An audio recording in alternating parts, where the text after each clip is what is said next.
Good morning mga ate, mga kuya. It is Sunday morning dito sa Brantford, Ontario, Canada. It is actually Thanksgiving long weekend, I believe. Uh, I'm not sure but I think it is. So walang mga pasok ang mga tao until Tuesday morning. So, ang dami kong napapanood or naririnig sa YouTube with regards to people showing other people how to get mortgages dito sa Canada so they can buy a house. Kaya lang, napapansin ko, lahat ng explanation nila nakakalito. As in, I myself don't understand it sometimes. It's done a little too complicated. So, I figure, gawin ko to. I'm gonna simplify it and I'm gonna give you guys a general idea of how the blueprint works when it comes to applying for a mortgage dito sa Canada. So please bear with me. I'm gonna make this as simple as possible so everybody can understand, including me. Okay guys, let's go. Eto na. So, the biggest question that everybody asks is, kaya ba namin bumili ng bahay?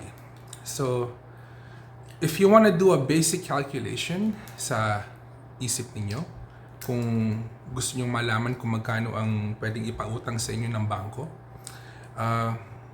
it's not that simple, to be completely honest. There's a lot of different factors. So there's obviously your employment history, your credit score, that's extremely important, your down payment, and the interest rate that you apply for or you get qualified for, and your credit score, obviously. So, it's not just, okay, may pera ako, kahit na anong sinong bangko, papautangin ako. It doesn't quite work that way. But just to give you guys a basic understanding of how this works, nandito ako. And I'm gonna explain that to you right now. So, dito sa Ontario, unfortunately, and almost the rest of Canada, napakamahal ng bahay. So, if you have a family and you're looking for, a house for your family, expect to pay mga $500,000 just to get into the market for something na decente. Because anything below that, magiging malayo, as in napakalayo. It's gonna be in like a remote part of the province. That's possible. If kung makakahanap ka. And on top of that, more than likely, anything below $500,000 ngayon dito sa Ontario, it's gonna require a lot of work. So just to play safe, let's use $500,000 as the point of entry sa market. So ano kailangan ng tao to qualify for $500,000? So dito sa Ontario, the banks require minimum 5% deposit. So that means kailangan mag-ipon kayo sa $500,000, $25,000. That's just the down payment. On top of the down payment, kailangan nyo ng closing costs. So, approximately, just to be safe, 1.5% to 2% of the price of the home, kailangan itabi nyo yun for closing cost. What do I mean by closing cost? Your lawyer's fees, bunch of fees, real estate fees, like all of that stuff combined. Madaming fees na nakakabit dyan. So just to be safe, put away about 1.5 to 2% of the purchase price. Okay, so ngayon, meron na kayong down payment, meron na kayong closing costs na nakatabi. Karamihan ng tao iisipin, ayos na yan. Just wait. Meron pa. Like I said, the process is a little bit complicated.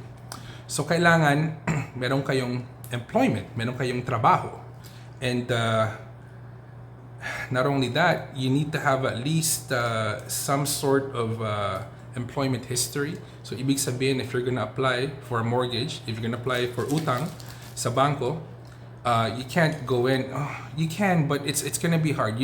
Like most people that apply for mortgages, they have at least a year history in their employment for the company that they're working for. Okay, and on top of the employment, yung kita ninyo, importante yan. Because kung mangungutang kayo ng $500,000, for example, just as a baseline, okay? You could do this math in your head. So the most anybody can qualify for, generally, if you want the number, what you do is you multiply your yearly income 4.2 times. So what I mean by that, simple math lang gamitin natin. Palagay nyo, kita nyo is $100,000 a year. Okay? Mag-a-apply kayo ng mortgage sa banko. So sasabihin ng banko, okay, I'm gonna take your yearly income of $100,000 and I'm gonna multiply it by 4.2.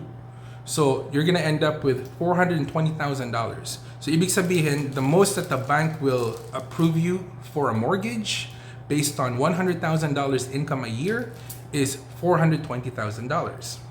So kung palagay nyo na $500,000 ang bibili nyong bahay, kailangan meron kayong $80,000 na down payment plus the 2%, 1.5 to 2% closing costs. So kailangan nyo nang itabi nyo.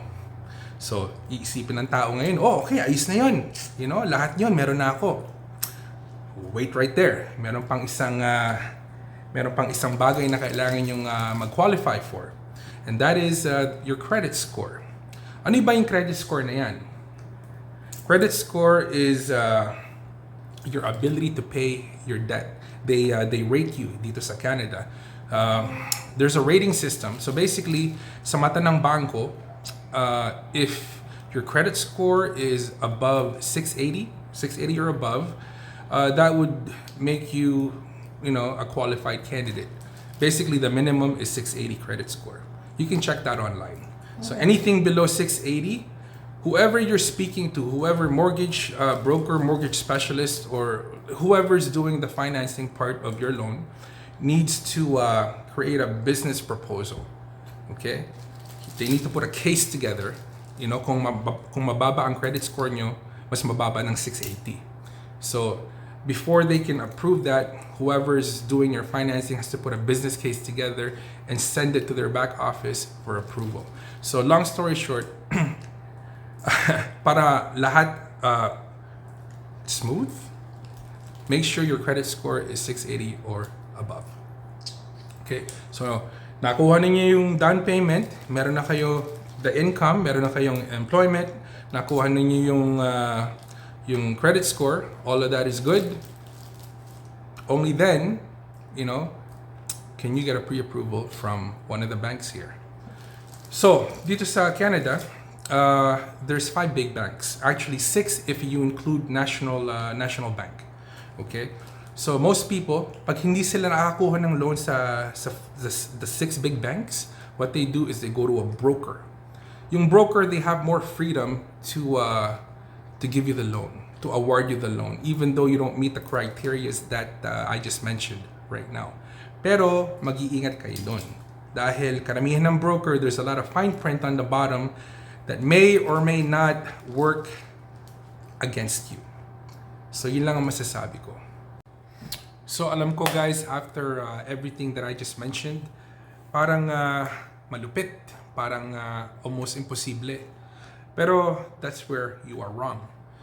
Like madaming diskarte na pwede ninyong gawin to make sure na all of those things that I mentioned, ma-qualify kayo. Okay? Karamihan ng tao dito, usually when they apply for a mortgage, hindi lang isa ang applicant for the purchase. Usually, the mom, the dad, the husband, the brother, the sister, kung sino makuha nila, just so they can get the proper income number to qualify for the amount of loan that they're applying for.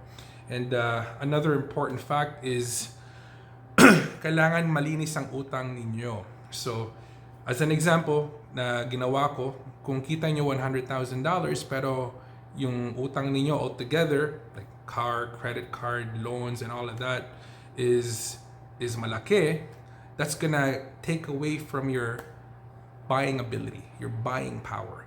So when I use $100,000 income a year, for example, ibig sabihin nun, $100,000 ang kita nyo, wala kayong utang, as in zero utang. Whatever utang that you have will go against your buying power. It will lower your buying power.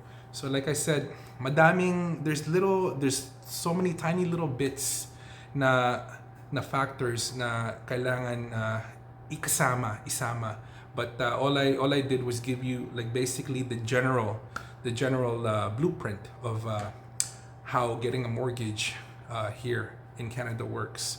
And for the most part, karamihan ng tao, they prefer the 6 big banks or the 5 big banks. I always say 5 because National Bank just got considered to be number 6. So to me, it's always 5. But never mind. Anyways, so yeah, most people would prefer to deal with the 6 big banks dito sa Canada because it's just easier.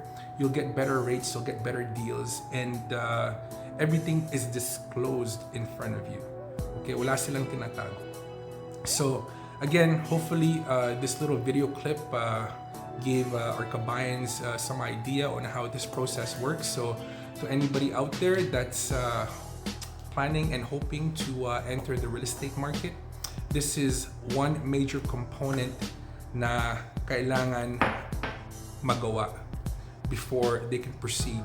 So I hope, like I said, nakatulong ko. And yeah, I'll see you again in the next video. This is PuTo Mendoza in Canada, wishing you good night, good morning, good afternoon, wherever you are in the world. Stay hungry, stay humble, keep your hustle strong. Okay, I'll see you on the next video, guys. Bye for now.